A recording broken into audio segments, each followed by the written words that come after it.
There are a huge amount of work's gone into that submission too. I'd Yes, like I to know. thank David Close for that as well. Well, he wrote the People's Choice submission, I mean, you would say that. So, as a former councillor, he's had a lot to offer the council over many, many years. Things have also changed as well, so, but we haven't had time to discuss the issues, and yes, he did. Welcome. Thank you. I'm Bridget Hearn, CEO of Netball Mainland, and Chris Rodder, the Board Chair for Christchurch Netball Centre. Mayor and councillors, netball is the #1 team participation sport for women in the country, second only in largest terms to rugby. Our sport supports the building of communities and provides health and welfare benefits from participation. Since 1999, sports organisations in the city have lobbied and advocated for additional indoor court space to enable sports to more appropriately cater for the requirements of their members and the wider community. Christchurch Netball has been requested by past councils to be involved in feasibility studies and other research regarding possible shared or other facilities in the city. We have been happy to do this, and it has been all at our own cost. So far, to no avail. So we are absolutely delighted at the prospect of the second largest city in the country, Christchurch, finally getting a multi-court indoor facility, the Metropolitan Sports Facility, to provide for this generation and future generations. While we applaud the commitment of the City Council and Government to build this top-class venue, Netball believes that there are two critical issues to be addressed in the Christchurch City Council long-term plan. Firstly, the reprioritisation of the need for no less than 12 courts for the proposed multi-use metro, for netball, basketball and other indoor sports. This includes the provision of a show court with spectator seating for 2,500 to 3,000 people, with broadcasting capabilities for tournaments, to showcase events and to provide for community use. This would contribute to the economic recovery of the region, delivered in a shorter time frame, we would hope, than the 5 years that is proposed. Secondly, the provision of transitional support for netball, basketball and other interested sports providers to support the provision of facilities in a temporary or transitional basis until such time as the metro is fully completed. We understand that there are many community courts out there. Often these are not of the required size or surfaces to be utilised by our respective sports. Many of these surfaces and courts are provided in Ministry of Education facilities and therefore are restricted to the community and to the respective sports for competition and participation opportunities. We know too that these facilities within schools will come under increasing pressure from the community in the meantime for utilisation. There appears to be an assumption that the variety of single court facilities over the city will provide adequately for sports use. This is not the case. In addition, the needs of netball cannot be taken in isolation, with a variety of sports all crying out for court space. That includes basketball, futsal, and other indoor sports court users. Christchurch Netball Centre provides community netball competitions for the benefit of approximately 6,000 players, officials, coaches and umpires from within the city. Many of these people identify as Pasifika Māori and often come from lower socio-economic households. Being a Netball New Zealand lead centre and the largest in the South Island, access to an indoor facility is vital for netball to continue to grow in this city. Players at all levels need to be able to experience playing conditions that are now available in other cities, or they will move away to these other centres. The safety factors of playing outdoors, hypothermia, injury risk, also need to be taken into consideration, especially for the younger age group of players, which at the moment is our largest area of growth. Netball needs an indoor venue that allows a local competition netball, coaching and development opportunities and other formats of the game to be played safely at all levels at various times of the day and various days of the week. A venue that allows for team trainings, practice games, development programs and other associated netball activities. A venue that allows us to host Netball New Zealand national events, and a venue that is a viable option for hosting Tactics ANZ Championships games in the city as well.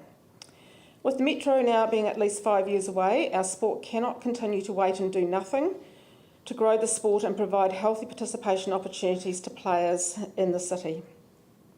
Netball does need council support for a low-budget, plain package transitional arrangement, which we envisage would be shared with sports such as basketball, futsal, marching, tennis and many others until such time as the Metro is up and running.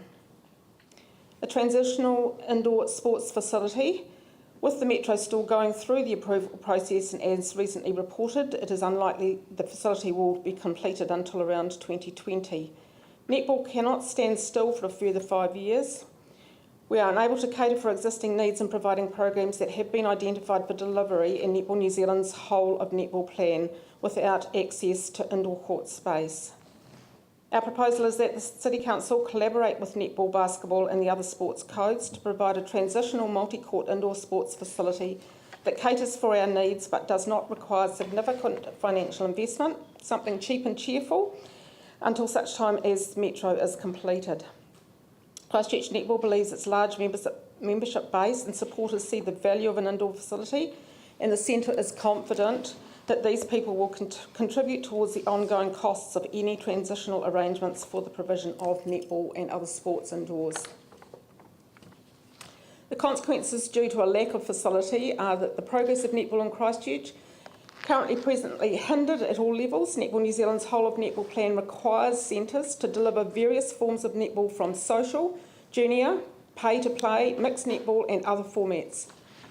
Christchurch Netball is currently unable to implement new innovative programs which require consistent delivery at various times of the day and various days of the week indoors.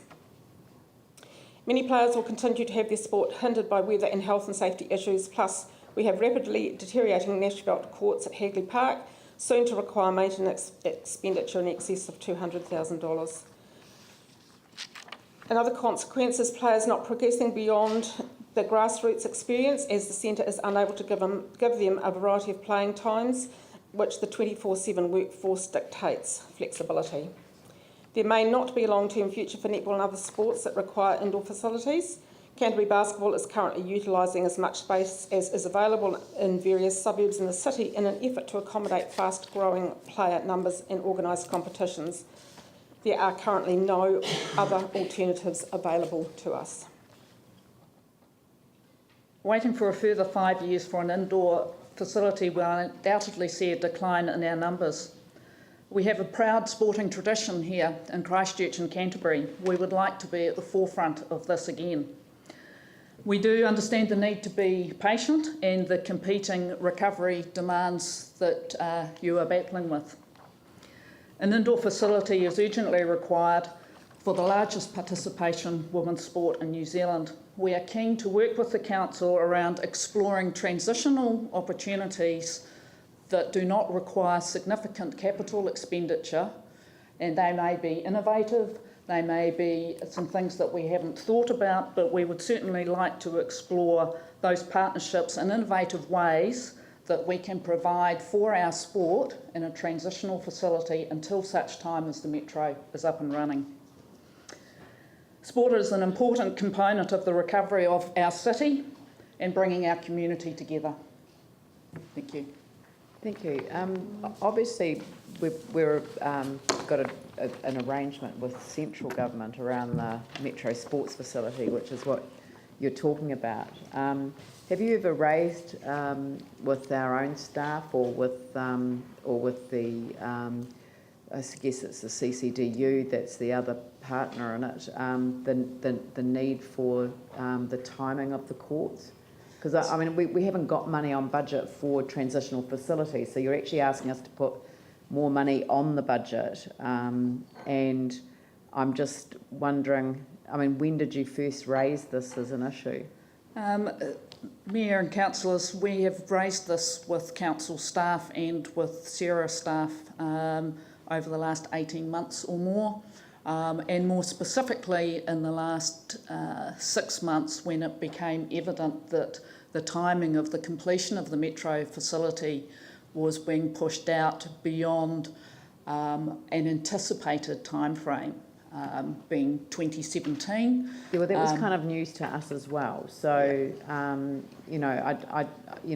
don't know that we're settled on it. So, if there was a time frame that we were able to deliver the number of courts that are needed, as per the original kind of approach, what would that time frame look like? I mean, what is your deadline? I mean, what I'm trying to do is find out, there was 18 months ago you said we need a transitional facility, but before that you didn't. So what is the deadline? Look, we've been saying for 20 years that we've had inadequate court space. So, we've had an earthquake in the meantime. Yes, we have, and we've got to all be patient and deal with those issues. So let's not think of 20 years, let's think of the announcement of the Metro Sports Facility. Okay, so the Metro Sports Facility was supposed to have been started last year. Yep. Anticipated timeframe of 2017. That was the planning that strategically sports like netball and basketball and futsal were working to. So saying, okay, we can put sticking plaster over things and try and think of creative ways, which is what we have been doing since the earthquakes. Another 5 years. No. There's no more sticking plaster left. But yeah, so if we were still at the 2017 stage, you would be able to get there. But what we're saying now is 2020, we need to be starting to talk now, as I say, collaboratively amongst a number of entities around how we can get around this. We're looking for a hand up, not a hand out, that it's all our collective responsibility to collaborate and find some innovative solutions that are cost effective for us all to manage those sporting opportunities within the city. Right. Well, thank you very much. I mean, obviously those are the issues that we need to take into account. So thank you for your time. Taking the trouble to come and make a submission. Thank you. The last one before our tea break is